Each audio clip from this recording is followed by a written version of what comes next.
Okay, no need for introductions this time. You know what's going on. If you don't, check out the pinned video, but I expect it's pretty obvious. So it's time to level up Grog to level 9. A few things have happened since we last saw him, though none of it's spoilers for the streams or the show.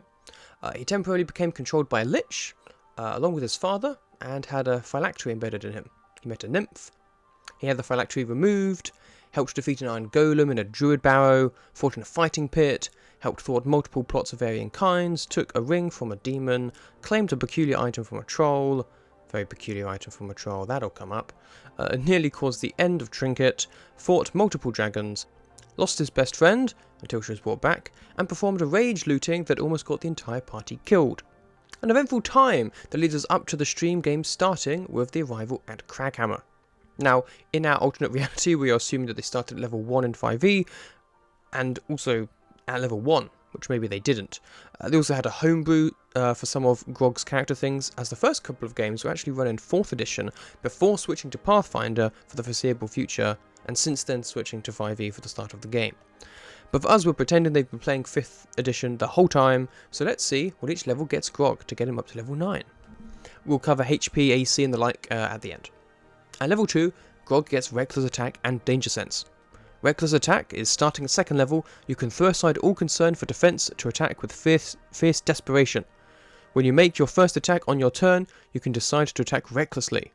Doing so gives you advantage on melee weapons attack rolls using strength during this turn, but attacks against you have advantage until your next turn as well. This is a fun risk-reward ability that, due to their high hit point pool, is slightly less dangerous for a barbarian than it would be at other classes, but also greatly increases your chance of being hit, so you have to weigh up whether it's worth it. If you've been finding the AC high to hit, you really need that crit, or is it better to play it safe and stay in the fight longer? It's a fun one, and Grog will definitely be using it a lot. Danger Sense is also at 2nd level. You gain an uncanny sense of when things nearby aren't as they should be, giving you an edge when you dodge away from danger. You have advantage on dexterity saves against effects that you can see, such as traps and spells. To gain this benefit, you can't be blinded, deafened, or incapacitated. Another useful buff, as you're not proficient in dex saves by default, so your modifier isn't likely to be that high, but you are still likely to be rolling quite a few of them, and any time you can take half damage from a spell or other effect instead of full is always a win. 3rd level gives Grog his subclass, or Primal Path. He chooses the Berserker, which we mentioned previously in the other video, which will give him Frenzy. Starting when you hit a path at 3rd level, you can go into a Frenzy when you rage. If you do so, for the duration of your rage, you can make one single melee weapon attack as a bonus action on each of your turns after this one, and when your rage ends, you suffer 1 level of exhaustion. So 1 more attack per round, exhaustion later. Useful in certain situations, but definitely not to be something to be throwing on every combat. That's a quick way to get yourself killed. You can also now rage 3 times per long rest rather than 2. And that's it. The optional feats didn't exist when these characters were made, so we're leaving them be. Level 4 is ASI's, ability score increases, but Grog chooses a feat instead, taking Tough. Your hit point maximum increases by an amount equal to twice your level when you gain this feat, so we would assume 8.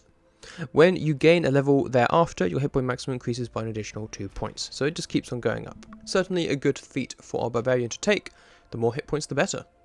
Level 5 is a pretty good one. Proficiency bonus increases to +3, so that's all skills, saves and attack rolls you're proficient in up by 1, as well as extra attack and fast movement. Extra attack means you get to attack twice, instead of once whenever you take an action, so that means with Frenzy, 3 attacks per round. And fast attack ups your speed by 10 feet as long as you aren't in heavy armor, not when raging, all the time. So that's useful, especially when you have to run around up to hit everything in melee. 6th level gives us 4 rages and another Primal Path feature, this one being Mindless Rage. Beginning 6th level, you can't be charmed or frightened while raging. If you are charmed or frightened when you enter rage, the effect is suspended during the rage. These are quite powerful effects in 5e, so being immune to them is certainly useful, but that is all we get at 6th level. 7th level gives Grog his Feral Instinct. By 7th level, your instincts are so honed that you have advantage on initiative rolls. Additionally, if you are surprised at the beginning of combat but aren't incapacitated, you can act normally on your first turn, but only if you enter a rage before doing anything else on that turn. Once again, moving sooner and reacting faster is all to the barbarian's benefit, so this one makes a lot of sense. 8th level is another feat and Grog takes Mobile. You are exceptionally speedy and agile. you gain the following benefits. Your speed increases by 10 feet.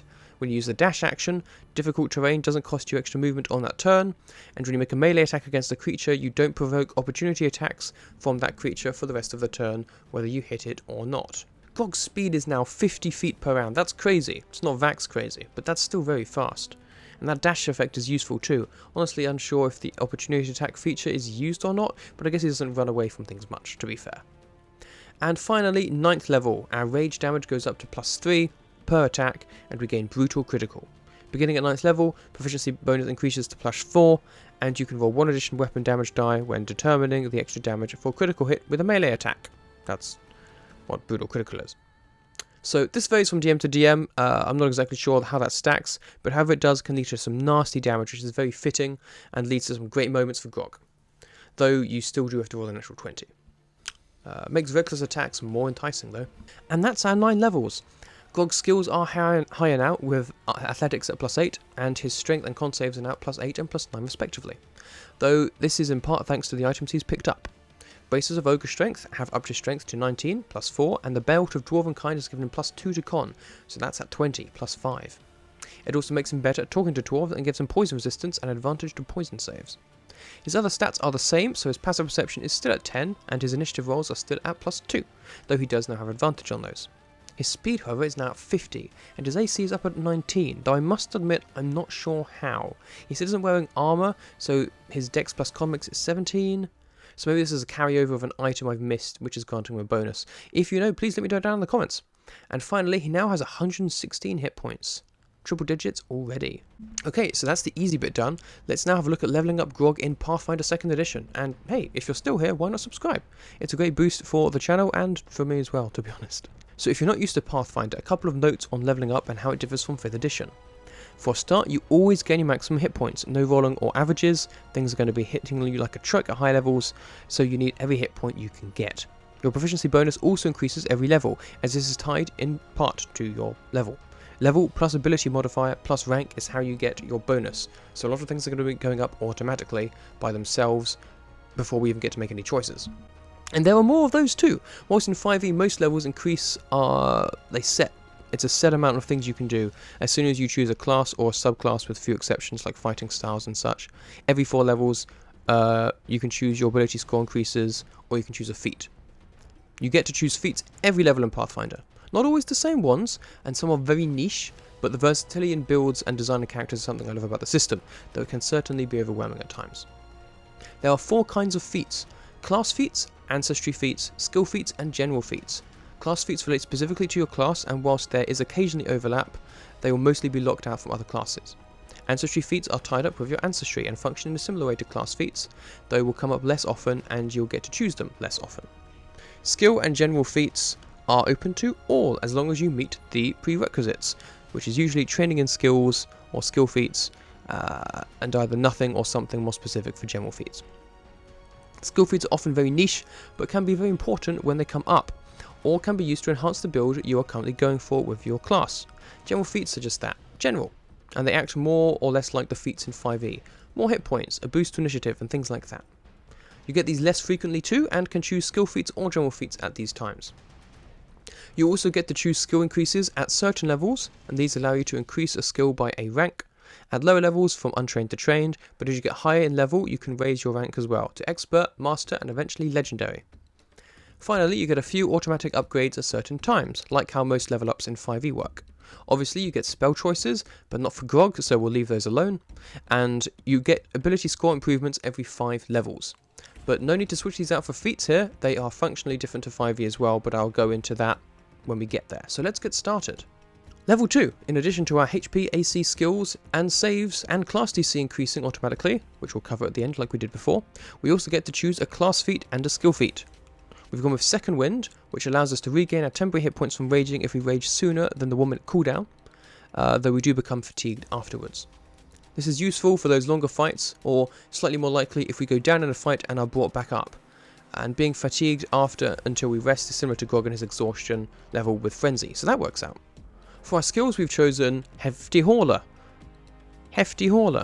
which we can take because we are trained in athletics. it increases our max and encumbered bulk limits by 2, essentially bringing us even more in line with Goliath's powerful build. Level 3 gives us a skill increase and a general feat, as well as Furious Footfalls, which increases our speed by 5 feet or 10 feet when raging. Not quite as fast as 5e Grog, but if he dashes he can get to 100 feet, and if Pathfinder Grog spends the equivalent actions he could get up to 105 feet due to the 3 action system, so they are closer now in that respect. He could also get 70 foot towards a foe and still make an attack or perform another action. At level 3 we're able to increase skill ranks to Expert, so that's what we're going to do to Grog's Athletics. It gets an additional +2 now. Finally, we have chosen the general feat Toughness, for obvious reasons. It works very similarly. You gain max hit points equal to your level. So not a lot right now, but it will keep on going up. It also, perhaps more importantly, reduces the DC of recovery checks by 1, so we are even more stacked up against dying now. Nice. Level 4 is another class and skill, so we've taken Scars of Steel, which is a reaction available to us as a Fury Instinct Barbarian that we can use once a day. If we get hit by a critical hit that deals physical damage, we can use our reaction to gain resistance to the triggering attack equal to our con modifier plus half our level. So that's 5 damage ignored, which can often soften the blow a little from a crit. Every point counts. We also took the Titan Wrestler feat, a classic one, which is another one that is based on your athletics. This allows us to attempt to disarm, grapple, reposition, shove or trip creatures up to 2 sizes larger than you, or up to 3 sizes larger than you if you're legendary in athletics, which I think once again links us back to the powerful build and is used for various strength-based maneuvers Grog may wish to perform. At level 5 we get another skill increase, our ability score increases, and an ancestry feat, and brutality. Your fury makes your weapons lethal. Your proficiency ranks in simple weapons, martial weapons, and unarmed attacks increases to Expert. And while raging, you have the critical specialization benefits for melee weapons and unarmed attacks. So this means we get another +2 onto our attacks, and our crits do additional effects depending on the weapon when we're raging. Pretty cool. We chose to up our intimidation to Expert here, as that feels like another tool Grog at least tried to use quite often in the first campaign of Critical Role. For ability scores, you get to choose another 4 boosts here, so we've upped our Strength, Con, Charisma, and Dex. That's a weird order. It takes 2 boosts to go from +4 to +5, so Strength and Con are obvious picks. Dex will help us with our reflex saves and potentially AC, and Charisma will boost our Intimidation. Oh, and while we're on AC, someone pointed out in the comments of the first video that the speed penalty for medium armor is only if you don't have enough strength for it, which I had forgotten. So that is not an issue for Grog, and so he could wear medium armor without any issues of those kind.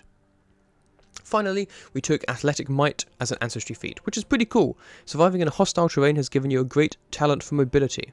Whenever you roll a success on an athletics check to climb or swim, you get a critical success instead. Like I said earlier, niche for sure, but when it comes to it, it's going to be very useful. Pop quiz! What will level 6 give us? If you said a class feat and a skill feat, you would be correct. Maybe subscribe to let me know you got it right. And if you got it wrong, maybe subscribe so you can get the next question right in another video. But yes, as an expert in athletics, we have been able to take the Brutal Bully class feat. You push your foes around and leave bruises. While raging, when you successfully disarm, grapple, reposition, shove or trip an enemy, you deal that enemy bludgeoning damage equal to your strength modifier. Add this damage to the damage from a critical success to trip. So when we perform a maneuver that helps us or our allies get an advantage over the enemy, we also deal damage, which is a definite plus. We also took Slippery Prey as our skill feat, once again from us being trained in athletics. You're able to escape bonds more easily than others. When you attempt to escape using acrobatics or athletics, you reduce the multiple attack penalty for repeated attempts from to -4 and -8 if you're trained in the skill. It becomes -3 and -6 if you're mastered in the appropriate skill, and if you're legendary, you don't take penalties for multiple escape attempts that occur in the same turn. Regardless of your training, your attempts to escape still have the attack trait and incur multiple attack penalties for other actions. Grappling is a more common occurrence in Pathfinder 5e, than 5e, which reduces your AC, making you off guard and prevents you from moving, which Grog does not need. Who else is going to run around healing half the party if he's trapped in the jaws of a huge dragon? And you know how the penalty is reduced even further when you're master in athletics? Well, at level 7, we can make that happen. We also take another general feat, Incredible Initiative, which gives Grog an additional +2 to his initiative. So that's now +2 onto whichever stat he rolls for his initiative roll. But that's not all at this level. We also get Fury Instinct's specialization ability, weapon specialization, and Juggernaut. For our Fury ability, we increase the additional damage of our Rage from 3 to 7 damage. If you have greater weapon specialization, instead you increase it from 7 to 13, and we'll get to that later. Weapon specialization means your rage helps you to hit harder, and you deal an additional 2 damage with weapons and unarmed attacks in which you have the expert proficiency. This damage increases to 3 if you're master and 4 if you're legendary. And you also gain your instinct specialization ability, and we are currently expert with all of the above, and we've just gone over the specialization. Finally, Juggernaut. Your body is accustomed to physical hardship and resistant to ailments. Your proficiency in Fortitude saves increases to Master, that's another +2, and when you roll a success on a Fortitude save, you get a critical success instead, which is very powerful. So level 7, more athletics, more damage, and more rage damage, more initiative, and Fortitude saves. Pretty wild. Nearly there now. Level 8 is the feat duo again. We take Renewed Vigour for our class feat, and Combat Climber for our skill feat. Renewed Vigour is through the haze of battle, you quickly recover your raging vigour. You gain temporary hit points equal to half your level plus your con modifier, currently 8. If you made an attack action this turn, increase the number of temporary hit points to your level plus your con modifier, 12.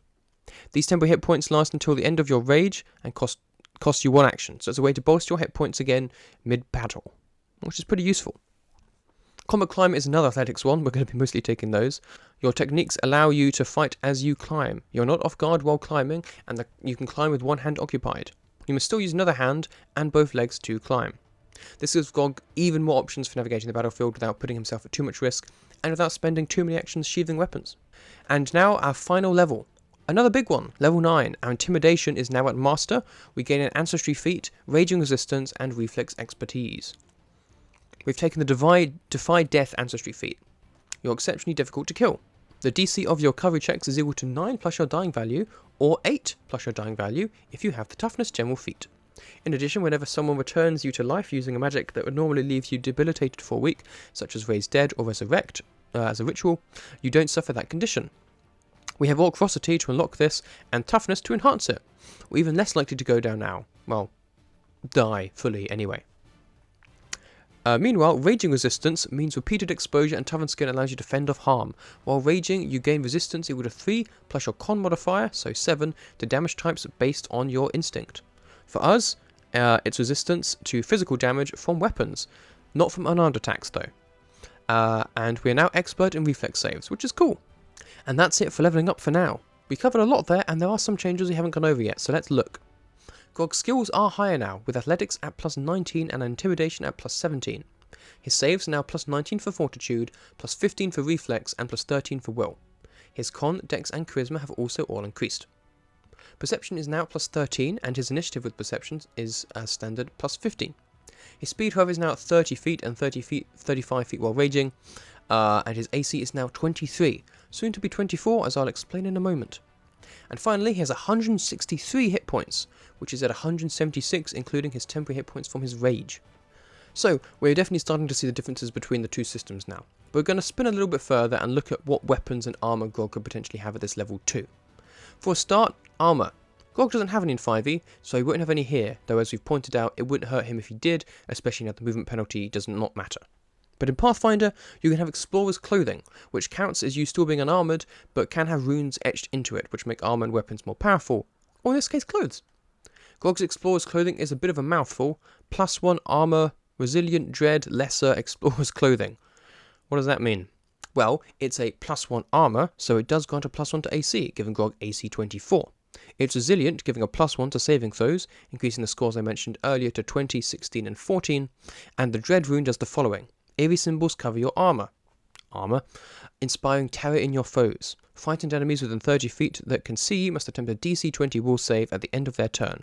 On a failure, the value of the frightened condition doesn't decrease below 1 that turn. Just seems useful with how much Grog now has in Intimidation.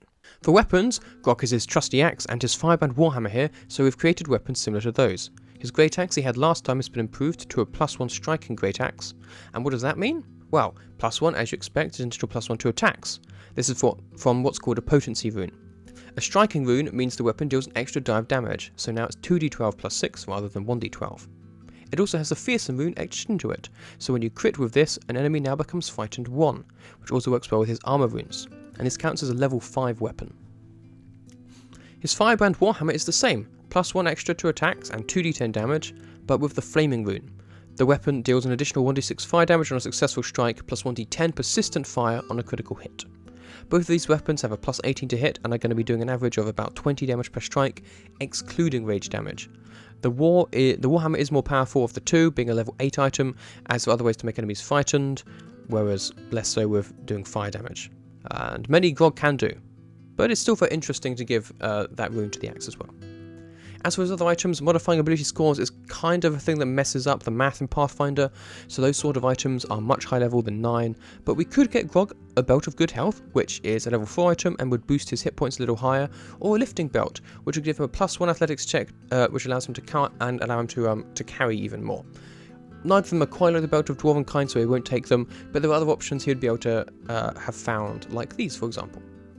He could also find use for the Boots of Bounding, that increases speed and make him even better at jumping, or a few magical tattoos, but we're getting ahead of ourselves. For now, let's leave it here and take a look at how the two Grogs differ now. 5e Grog had 116 hit points, Pathfinder 2nd edition Grog has 163. In addition, he has his temporary hit points. AC 19, I have researched and maybe had an Amulet of Defense in Pathfinder before they brought him over, which is why his AC is now 19 in 5e. In Pathfinder 2nd edition, with his armor, it is AC 24. Speed is 50 in 5th edition, but 30 in Pathfinder or 35 with Rage. Attributes have increased his stats in 5e to +4 Strength, +2 Dex, +5 Con, -2 Intelligence, 0 Wisdom, +1 Charisma. Whereas in Pathfinder we're looking at +4 Strength, +2 Dex, +4 Con, -1 Intelligence, 0 Wisdom, +2 Charisma. In 5e he's still got 4 skills, with the highest being Athletics on a +8. In Pathfinder he's got 6 skills, the highest being Athletics with a +19. Saves are at +8 Strength and +9 Con, all others are 2 or less in 5e, whereas in Pathfinder we've got a +20 Fortitude and Juggernaut, meaning successes are crits, a +16 Reflex and a +14 Will. Perception stays at 0 in 5e, but is now +13 in Pathfinder, and when rolling initiative we get an extra +2 on that as well. Attack bonuses in 5e are +8 or +9 as a standard, whereas in Pathfinder right now it's at +18 as a standard. Average damage in 5e with our weapon, with 2 attacks, we're going to exclude Frenzy for this because we're not always going to be using that, is about 36 points of damage. Average damage for 2 attacks with the Firebrand Warhammer is about 54 points of damage in Pathfinder. Those are both with the Firebrand, if I've done my math right. And finally, abilities vastly differ now, and so we're not going to exactly compare and contrast the two of those. I'm hoping to show off the different character functions in Pathfinder down the line, which will show the various abilities and how they're different between the systems, as they're less easy to compare, unlike the things above, which are very much just the hard numbers. But there we go, Grog is now as he is when we first meet him in the dwarven city of Kraghammer, where it all began all those years ago. Or I suppose we need to fight a dragon, if we're just talking about the show, but a lot of this is less relevant if we just do that. Thanks for watching. If you want to see more, I have more videos making the party of the characters from the Netflix anime Dungeon Meshi, as well as one making Freerun from Freerun.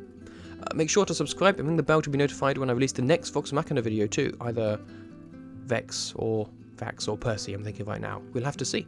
I have another couple of video ideas in the works for the end of the year too, but we'll have to see if we have enough time to get those done, as there's not much year left. So until then, thanks for watching, please like the video if you've enjoyed it, and I'll see you in the next one. Goodbye.